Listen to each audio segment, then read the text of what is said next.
พ่อใหญ่ตื่นแล้วพี่น้อง2-3มื้อมานี่ตั้งแต่เขาหยุดยิงกันก็เลยพ่อใหญ่ก็บ่มีคำถามกับเมียก็มีแต่ว่าจะดีใจนำมีแต่แพลนว่าสิไปเมืองไทยแล้วบัดนี้แพลนจะไปเที่ยวเมืองไทยอยากไปเมืองไทยหม้องหั้นหม้องนี้แล้วบัดนี้ก็ว่าเขาเซายิงกันแล้วเนาะที่รักแต่ก็บ่แน่ดอกพี่น้องก็ย่านมันมีรอบ3ก็ภาวนาบ่อย่าให้มีเนาะอย่าให้มีมันต้องยอมรับสภาพของมันว่ามันนั่นเป็นจังซั่นจริงๆคันมันบ่ยอมรับสภาพของมันก็สิเกิดจะมีก็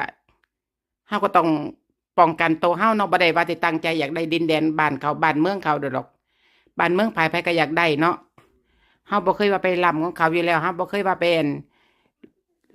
ก้าวกายบ้านเมืองเขาอยู่แล้วเฮาเอาแต่บ้านเมืองเฮานั่นแหละเกิดว่ามันสิเป็นสันมันก็จะวางได้เด้อพี่น้องเนาะแต่ณตอนนี้ก็โอเคก็อยู่ดีมีสุขกับทุกคนขอให้ทหารทุกคนดูแลบ้านเมืองปกปักรักษาบ้านเมืองเฮาดีได้อจ้าเด้อ